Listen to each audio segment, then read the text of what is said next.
Et Mélenchon, qu'est-ce que t'en penses? C'est vrai, il n'en a pas parlé. Bonjour. Je commence par parler de socialiser certaines entreprises qui se retrouvent dans le public. Également, dans lequel j'en ai parlé, il y a Olivier Subvention qui, sur cette chaîne, parlait de continuer le salaire en dehors de l'emploi. Et moi, je voudrais savoir, est-ce que vous avez entendu parler du projet du salaire à vie? Et est-ce que certaines personnes chez vous le défendent? Et est-ce que ça ne vous paraît pas être un projet qui est positif, qui peut être porteur de quitter le régime de l'emploi pour penser d'autres formes de travail qui sont émancipées des employeurs? Voilà. Le salaire à vie est légitime pas parce qu'on n'est pas sur des taxes ni sur des impôts, on est sur la cotisation directement sur la valeur ajoutée et sur une gestion démocratique de ce qui est fait avec la valeur ajoutée avec le PIB. On n'est pas du tout sur un revenu de base qui est en dessous du seuil de pauvreté et qui encore une fois légitime le capitalisme. On est sur un système qui est complètement anticapitaliste et qui est pas du tout sur la légitimation des patrons. Là, le but c'est de virer les employeurs. C'est ça l'objectif du salaire à vie. Bonsoir, merci d'intervenir. C'est vrai qu'on n'entend pas beaucoup votre voix dans les médias en général. Je voulais savoir ce que vous pensiez de l'expérience de Podemos en Espagne et du mouvement des indignés, ce que ça peut apporter en matière de lutte, et après ce que ça peut apporter quand justement ces mouvements-là, avec des personnes comme Ada Colau, par exemple, qui est la maire de Barcelone, qui a lutté pour le droit contre les expulsions. Qu'est-ce que vous en pensez une fois arrivé au pouvoir? Est-ce que justement on ne peut pas changer c'est peut-être naïf, mais est-ce qu'on ne peut pas changer les institutions de l'intérieur à travers ces expériences? Salut Philippe, salut camarades, salut tout le monde. Merci beaucoup d'être là ce soir. Je suis vraiment content de rencontrer le LPA parce que j'ai des idées qui peuvent s'apparenter à l'anticapitalisme, mais je ne connaissais pas plus que ça le mouvement. Je ne sais pas si je vous partage toute ma réflexion parce que tu disais réflexion, ou alors si je dis juste là où j'en suis arrivé au bout, ça prendra 2 minutes. Question juste, ok. Bon, la fin du raisonnement, c'est l'intérêt c'est de construire ensemble, donc de laisser libre cours aux idées de chacun, du coup créer dans l'idée le système qu'il faudrait, avant de détruire dans les faits le système ancien, parce que je suis parti de loin. Et donc, ça arrive à concrètement, qu'est-ce qu'on fait aujourd'hui? Qu'est-ce que je fais, moi, en rentrant chez moi? J'habite dans un camion à 5 minutes d'ici. Quand je rentre chez moi, qu'est-ce que je fais pour mettre en place ce futur système idéal? Enfin, moi, j'ai pas envie de passer par la révolution j'ai déjà faite dans ma tête. Donc, qu'est-ce que je fais quand je rentre chez moi? Justement, on parlait de Podemos tout à l'heure, c'est intéressant. Est-ce qu'il ne faudrait pas que votre mouvement à vous soit un peu modernisé pour... Non, mais c'est vrai parce qu'on a l'impression d'entendre la France du 18 ou 19e siècle, ou 20e plutôt. Non, mais il faut se moderniser pour que ces idées fassent. Je suis désolé, il y a 1000% des salariés qui sont syndiqués. Votre parti LPR, on sait très bien qu'il fera peut-être moins de 7%, mais il faut se moderniser pour se l'entendre. Voilà. Pourquoi vous ne modernisez pas? J'ai appris qu'en peu, il y avait encore un manque de signature pour vous. Et je voulais savoir, j'ai peur que vous puissiez ne pas vous présenter au présidentiel. Et justement, je me suis dit, j'ai pas envie de voter pour mon dictateur. Alors, est-ce qu'il faut que je vote? Et si oui, pour qui?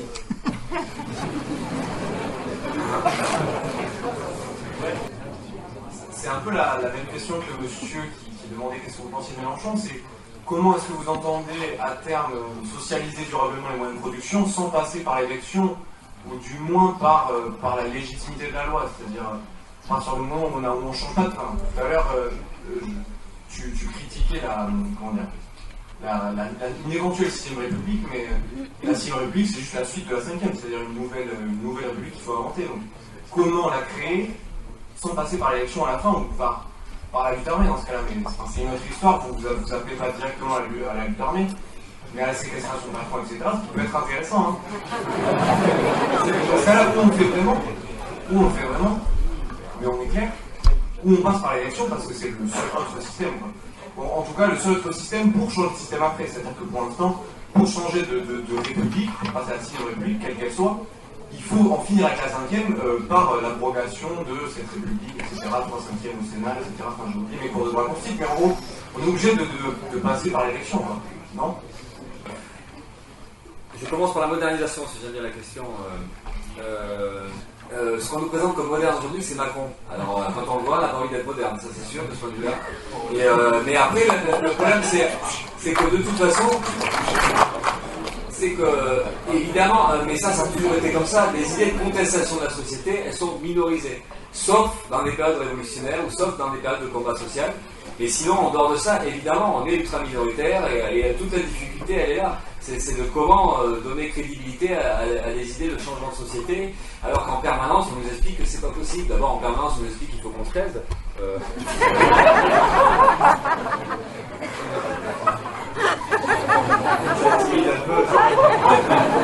On nous explique que donc il faut qu'on se taise tout le temps et que finalement il y a des gens qui sont là, qui connaissent, qui sont des professionnels, qui sont des économistes, qui sont des...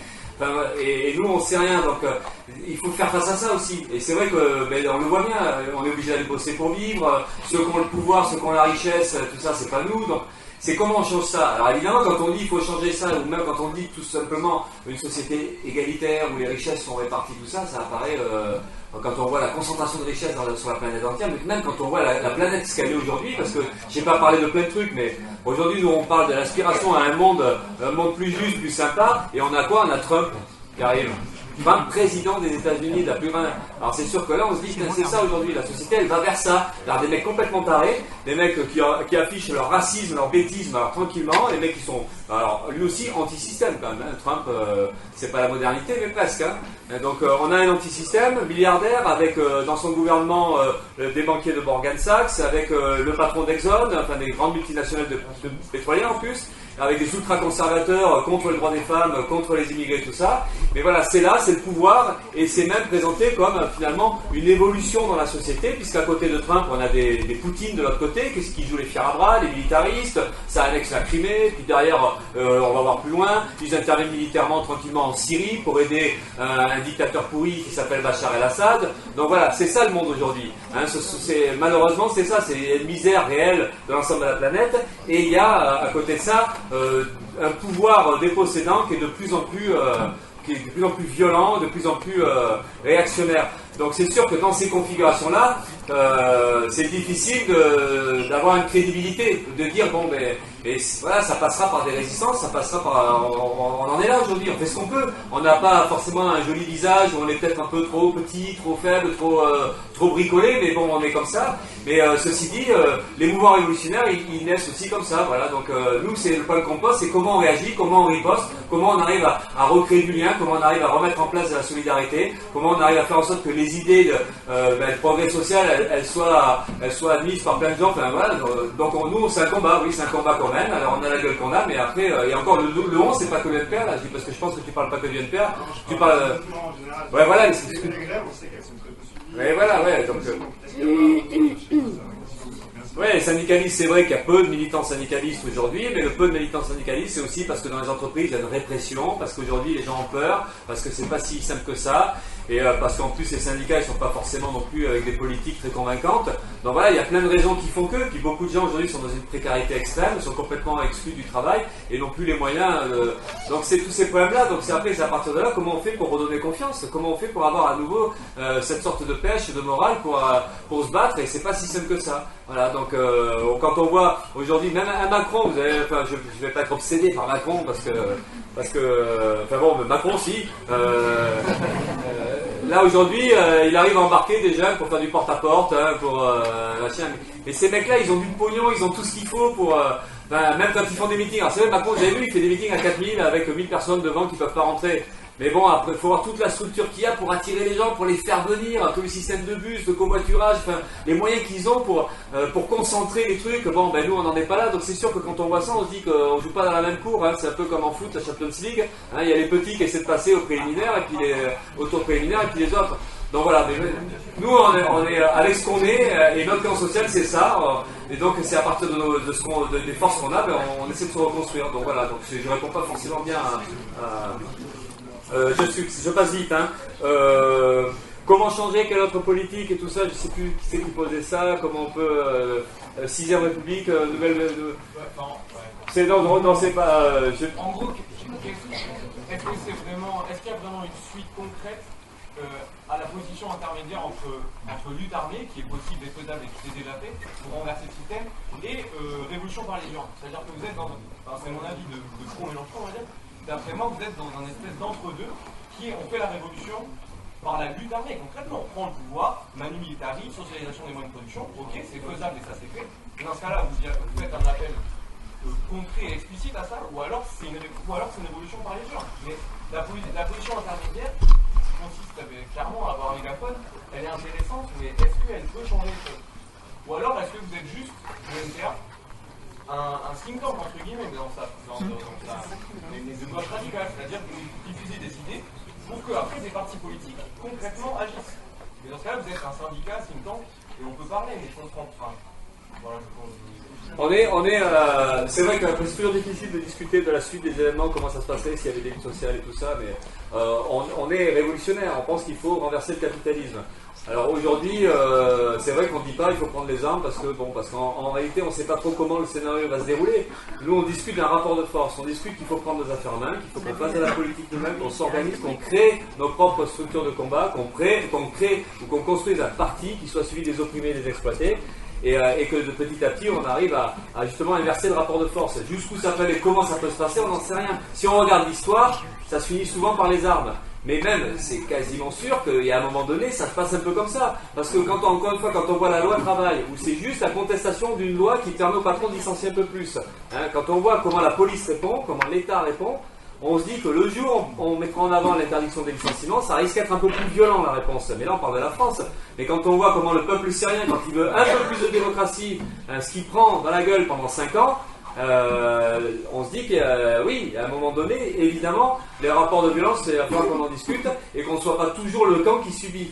Et d'ailleurs, il va falloir qu'on discute aussi de ce qui peut relever de la violence répressive ou de la violence révolutionnaire. Nous, on pense effectivement que le camp des opprimés, il aura intérêt à utiliser ces armes-là. Mais comment ça va se passer, à quel moment, on n'en sait rien. Donc on ne discute pas de ça aujourd'hui explicitement, mais on sait qu'il y a un combat à mener, qu'il faut s'organiser et que certainement qu'il va falloir utiliser des méthodes fortes. Mais voilà. Donc oui, on est dans une perspective. C'est vrai qu'on n'a pas tellement d'imagination, en fait, on ne sait pas. Après, il y a eu des mouvements comme en Grèce, parce qu'il y a eu la question posée par rapport à Podemos. Mais la Grèce, ça a été aussi... ça a montré des choses, une population en colère, des manifestations énormes, même quasiment des émeutes dans certains quartiers, dans certaines villes, où là, il y a eu peut-être à un moment donné une possibilité d'aller beaucoup plus loin, et on ne sait pas comment ça va pu se passer, la transformation, le changement de pouvoir, on ne sait pas, on peut imaginer évidemment que ça aurait été très violent, mais il peut très bien y avoir aussi un raz-de-marée populaire, une organisation qui fait qu'à un moment donné, il y a une transition, on ne sait pas ça. On aimerait bien que ça se passe avec le moins de violence possible, donc on n'appelle pas aux armes parce que c'est un peu compliqué tout ça, mais on a en face un État, un pouvoir qui va se défendre. Aujourd'hui, ceux qui ont 30 milliards dans les poches, ils ne sont pas prêts d'en donner un peu. Donc à un moment donné, il faut aller le chercher. Et pour aller le chercher, on imagine qu'ils vont mettre des alarmes, ils vont mettre des trucs électriques, et puis après il va y avoir... Enfin voilà, ça sera compliqué, on ne pourra pas aller dans la caisse comme ça... Donc c'est un peu... non, il faut je pense que c'est des choses qui se discutent et il y a de toute façon un combat contre la société. Ça paraît évident. Voilà. Bon, je ne m'étends pas plus là-dessus, mais ça répond peut-être pas complètement, évidemment. Mais voilà, je passe parce que...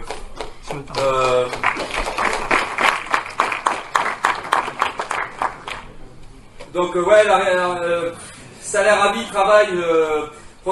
j'ai marqué protection sociale. C'est sûr que ce que défend avant, ça n'a rien à voir avec ce qui a été dit au fond, là, ce que tu disais toi. Le salaire à vie, c'est une idée qui nous plaît et qu'on défend. Parce qu'en fait, c'est tout ce que je crois que tu as un peu expliqué, c'est que, en fait, la question, nous, ce qu'on a envie de mettre en avant, c'est la protection sociale.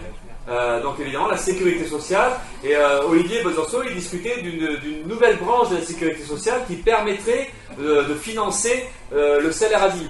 Évidemment, une nouvelle branche de sécurité sociale, ça pose le problème des cotisations. Donc ça pose le problème de la cotisation patronale, la part patronale, et donc que ce soit financé par le travail et par les entreprises et par les profits. Donc oui, on est pour ça. On est pour qu'il y ait une sécurité sociale qui permette à la fois, évidemment, de protéger contre la maladie, donc de tous les accidents de la vie. C'est d'ailleurs l'idée de la sécurité sociale au départ. C'est comment on protège la population des accidents de la vie. Ça peut être la maladie, ça peut être un licenciement, ça peut être plein de choses.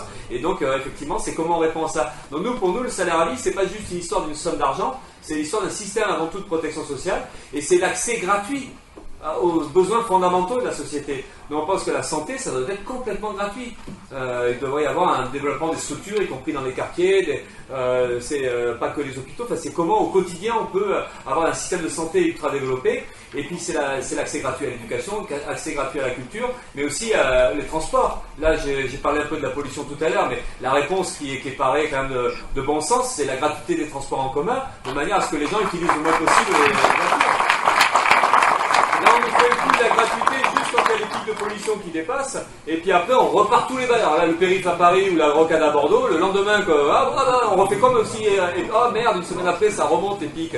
Donc évidemment qu'il y a des solutions. Donc, mais ça relève d'une protection sociale et de tout un système qui permettrait de l'accès gratuit aux besoins fondamentaux. Et même on peut discuter de la consommation d'électricité pour se chauffer, pour s'éclairer ou pour boire, pour l'eau. Nous on pense, et ça Mélenchon le dit aussi, on va parler tout à l'heure de Mélenchon.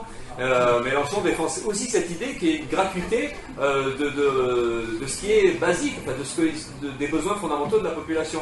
Donc le salarialisme, ça comprend ça aussi, c'est comment on peut faire en sorte que les gens ils aient finalement accès à tout, à un logement et à pouvoir vivre décemment et donc à un emploi. Et de ce point de vue-là, oui, on revendique le droit à l'emploi, mais un emploi pas aliéné, pas avec la surexploitation, un emploi avec les conditions donc avec la baisse du temps de travail, tout ça qui permettait. Mais c'est lié quand même au salarialisme, ce droit à l'emploi, c'est lié aussi à la protection sociale et donc aux cotisations sociales. Pareil, réponse sans doute incomplète. J'enchaîne sur Mélenchon, le grand oublié du topo, c'est ça. Donc Mélenchon, il est à la fois, on va dire, sur l'échiquier politique proche de nous, puisque comme vous voyez dans les sondages ou dans les trucs, on est juste après lui. Donc pour le touche quoi. Il fait un score beaucoup plus important que nous dans le sondage. Voilà, peut-être plus moderne. Mais alors, je rigole, mais donc avec Mélenchon, on a à la fois la proximité, puisqu'on est très proche des militants du front de gauche ou des militants qui sont même des gens qui ont envie de voter pour lui. Parce qu'on a des préoccupations communes, parce qu'on se bat ensemble, parce qu'on se retrouve dans les manifs, parce qu'on milite ensemble dans les entreprises, dans les quartiers, parce qu'on est souvent dans des collectifs. Donc il y a quelque chose qui est proche, mais après, nous, par rapport à Mélenchon, par rapport à ce qu'il met en avant, on est en désaccord profond. Et on a des gros désaccords sur plein de choses. Bon, il y a l'aspect un peu la surjouée sur moi je suis capable de, moi j'ai des grands bras ou des gros bras et puis je vais y arriver, vous allez voir, votez pour moi, puis ça va bousculer toutes les choses. Bon, cet aspect-là, c'est à l'opposé de ce que nous on a envie de défendre, c'est-à-dire qu'on a intérêt à nous à prendre nos affaires en main et pas faire confiance à des gens qui se prennent pour des super-héros ou des gens qui sont capables de beaucoup de choses. Mélenchon, c'est quand même l'ancien ministre de Jospin. Certes, il n'est pas ancien ministre de Hollande, mais de Jospin. Jospin, c'est quand même un gouvernement de gauche qui avait fait beaucoup de mal, qui avait renié ses promesses, qui avait privatisé, qui est le champion d'ailleurs de la privatisation des services publics. Il y en a beaucoup d'entre vous qui ne se rappellent pas de Jospin. Enfin, nous, il y en a quelques-uns à s'en rappeler. Donc, et Mélenchon était de ce gouvernement, il a assumé cette politique-là.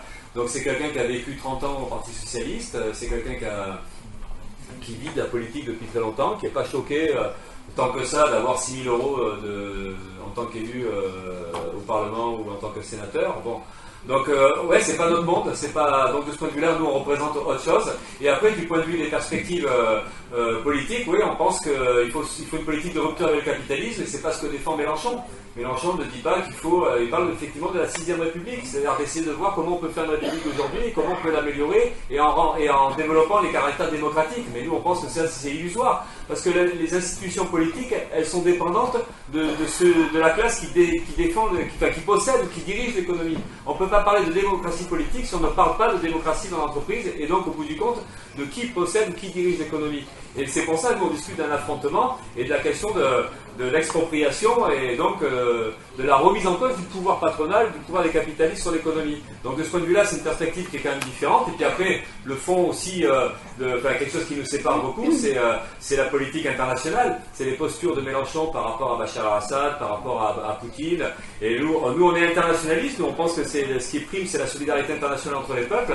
Et on n'est pas du tout d'accord avec cette idée que finalement il y aurait une souveraineté française, il y aurait un État français, il y aurait des frontières, une économie française, une sorte de solidarité avec notre propre armée, puisque lui aussi il discute comme ça, il faudrait un budget militaire, il faudrait une armée qui défende vraiment le peuple français, tout ça on n'y croit pas du tout, et non seulement on n'y croit pas, c'est qu'on est opposé à ça. Nous on pense qu'il faut que ce soit le peuple qui décide de tout ça, et nous la frontière on la met pas entre une supposée élite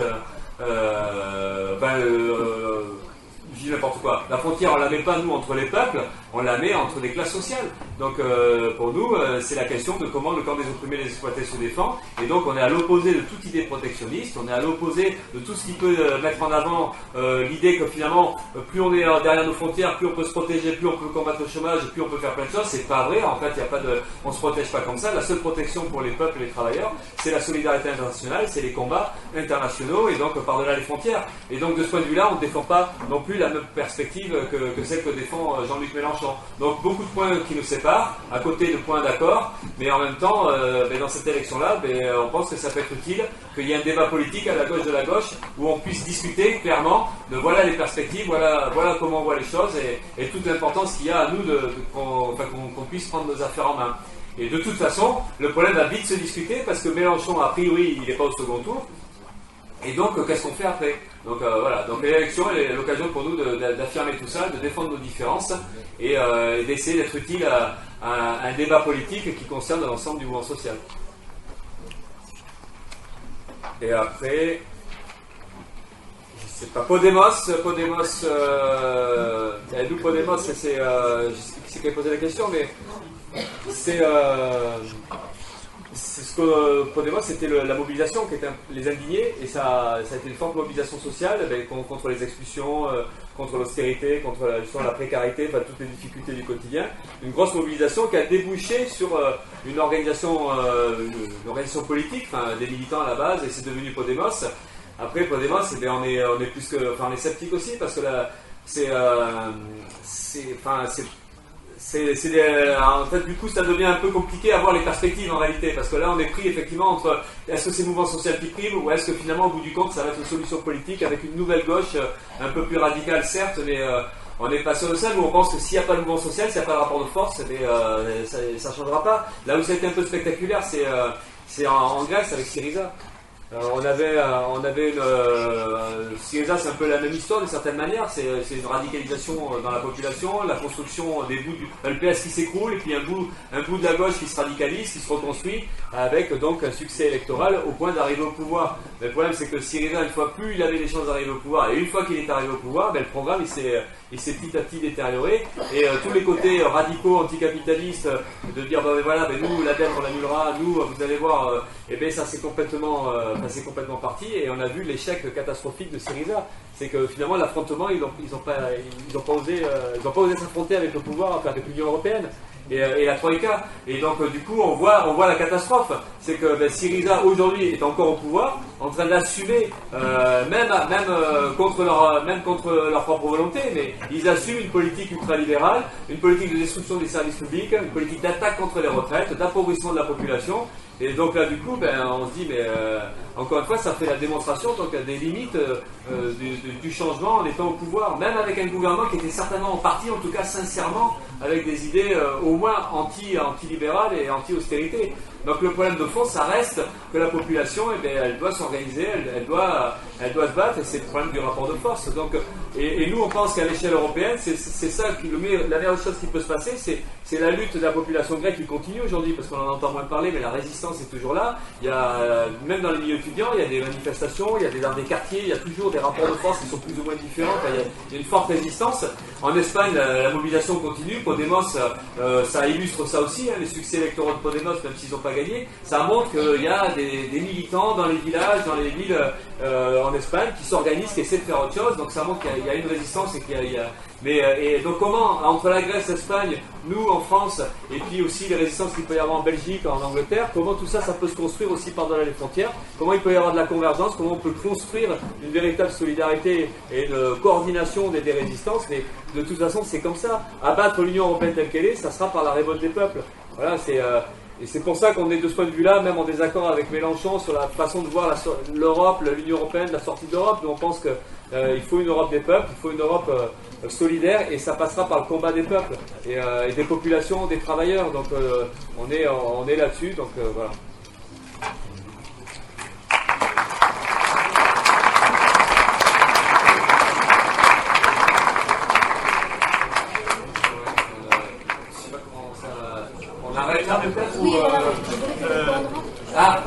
Je vais refaire mon raisonnement parce que je me suis pas bien exprimé. Du coup, je pars du début. Je suis moi, je vis dans la rue et puis tout ça, mais ça c'est un choix. Maintenant, je voudrais demander à tout le monde qu'est-ce qu'il pense du NPA, parce que pour moi, c'est en théorie abolir l'abolition de la domination de l'homme par l'homme. Ok, ça je suis d'accord, c'est cool. Mais le problème pour moi, c'est que dans l'histoire et aujourd'hui, ça se construit souvent, parfois, contre les capitalistes. Et le risque pour moi, c'est la reconstruction du coup d'une nouvelle domination de l'homme par l'homme, comme on a vu avec l'exemple, c'est facile, mais c'est l'exemple du stalinisme, c'est la domination du parti sur les ouvriers, et finalement, en fait, on arrive à un stalinisme qui n'est pas du tout communiste. Du coup, que faire? Privilégier le dialogue, l'écoute, ça me semble logique. Dans ce cas-là, on arrive à ce que je disais tout à l'heure, donc de construire quelque chose ensemble, de construire un nouveau système qui pourrait nous permettre de mieux vivre ensemble et d'arriver à une harmonie, quoi. Enfin, c'est tout simple pour moi, on laisse libre cours aux idées de chacun, comme on a fait pendant les manifs contre la loi El Khomri. Et du coup, voilà, créer le système idéal avant de détruire le système ancien dans les faits. Et du coup, j'en suis arrivé là, j'ai fait ma révolution dans ma tête et petit à petit, je l'applique à mes gestes. J'agis pour moi, mais je me sens en accord avec mes valeurs par chacun de mes gestes. Et maintenant, je peux aider et participer à ce qui me semble juste. Et ce qui me semble juste, pour moi, c'est l'anticapitalisme. Mais qu'est-ce que je fais concrètement? Merci.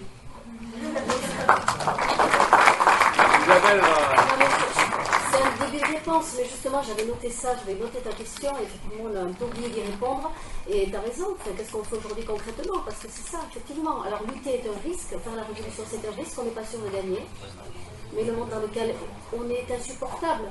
Donc, de toute façon, si on laisse faire les capitalistes aujourd'hui, si on les laisse faire, de toute façon, c'est une catastrophe. Donc, est-ce qu'on a le choix? Nous, on a choisi en tout cas de lutter, de se battre. Et effectivement, quoi faire concrètement aujourd'hui? Oui, moi je pense qu'il faut appeler toute la jeunesse à nous aider à changer ce monde, à se battre, à changer ce monde, à intervenir directement. Quand on disait tout à l'heure, on parlait des gens qui font grève, etc., oui, on ne gagne pas tout le temps. Mais n'empêche que l'expérience qui a été faite pendant le mouvement sur la loi El Khomri, contre la loi El Khomri, c'était qu'il y a des salariés, des jeunes, des moins jeunes, qui sont intervenus directement dans leur entreprise en prenant un risque. Parfois ils ont gagné, parfois ils ont perdu. En tous les cas, ils ont fait l'expérience qu'ensemble, collectivement, ils représentaient une force et que parfois ils faisaient peur à leur patron. Et moi je pense que ça, on peut le faire à l'échelle de la société, c'est-à-dire comment aujourd'hui construire un outil, un parti révolutionnaire, un outil dont nous avons besoin, c'est ça notre projet au NPA, justement de construire cet outil-là parce qu'on en a besoin, pour mutualiser justement toutes ces expériences, pour appeler toute la jeunesse à venir avec nous, parce qu'effectivement, on a besoin de cet outil-là, face à un appareil d'État qui, de toute façon, aujourd'hui, face à des aides-soignantes, des ASH, des militants divers et variés, envoie les flics, bien évidemment que nous avons besoin d'un outil, parce que sinon on perdra. Et ça, je pense qu'il faut appeler à le construire, c'est le projet du NPA. Et oui, effectivement, nous, on appelle toute la jeunesse à venir avec nous, à construire cet outil-là tous ensemble. Oui, il y a un risque, comme tu dis, il y a eu le stalinisme, oui, mais ce n'est pas une fatalité, le stalinisme. Moi, je suis aussi pour l'abolition de la domination de l'homme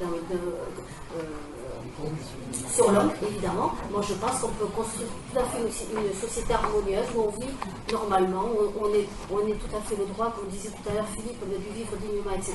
Oui, c'est pas une fatalité de vivre dans une société. D'ailleurs, ça n'a pas toujours existé, le capitalisme, ça n'a pas toujours été capitalisme dans le monde. Donc, pourquoi est-ce qu'il n'y aurait pas une société où justement on mutualise les besoins, etc., on contrôle la production?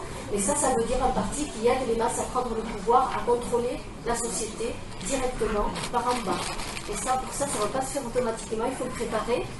C'est un projet immense, il faut le préparer dès maintenant. C'est pour ça qu'on appelle justement tous ceux qui veulent le faire avec nous, etc., à le préparer, à nous rejoindre, y compris à laisser les coordonnées peut-être aux camarades pour tout ça. Et juste avant de partir, parce que je crois qu'on doit laisser la salle à 20h, je ne sais pas, peut-être que d'autres veulent intervenir après, juste pour ne pas oublier, il y a un nouveau meeting avec Philippe le 16 mars à Santé, donc bien évidemment qu'on appelle tout le monde à venir à ce meeting. Bordeaux. À Bordeaux.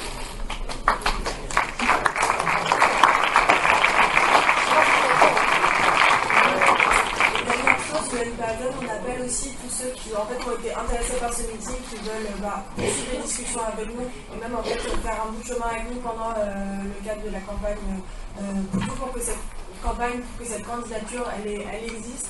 et elle est mieux. Il me semble que voilà, Océane qui est là-bas ajoute une feuille voilà, de contact si on a qui sont intéressés par continuer de discuter avec nous. Ben voilà, je rajouterai sur le vote, voter quoi? C'est voter pour tout, évidemment. Parce que pour l'instant, on y est, vite fait. Et puis, donc, du coup, il y a la question des parrainages, évidemment. Donc, quoi faire aujourd'hui, même si c'est un peu une tâche ingrate, même si c'est pas simple, mais ça peut aussi nous aider à recueillir les parrainages. On a jusqu'au 17 mars. Recueillir les parrainages, c'est pas aller voir des maires, mais s'il y en a qui ont dans leur milieu, dans leur famille, des élus, dans le département, dans la région, si vous pouvez nous aider à faire le lien et puis convaincre, bon voilà, on est preneurs évidemment. Un sénateur, en plus, ça vaut 10 points, un sénateur. Et puis donc il y a cet aspect-là, donc ça peut être une idée de faire les choses aujourd'hui un peu concrètes, même si on est loin du changement du monde, mais bon, ça passe par là quand même. Et puis après, il y avait un point d'ordre organisationnel, c'était à l'entrée, il y a eu des contrôles de sac, de la fouille, je sais pas si ça n'a pas été dit. Et bon, c'est pas nous qui l'avons décidé, c'est visiblement la préfecture qui l'a décidé. Bon, alors, on ne sait pas trop de quoi il s'inquiétait, mais enfin bon voilà, donc on n'est pas responsable de ça, ça nous a été imposé. Donc même si c'est pas forcément agréable à chaque fois qu'on va à un endroit d'être fouillé ou de voir ses sacs ouverts, mais bon voilà, c'est pour dire que c'est des choix qui sont faits par la préfecture et qui nous sont imposés. Voilà, donc c'était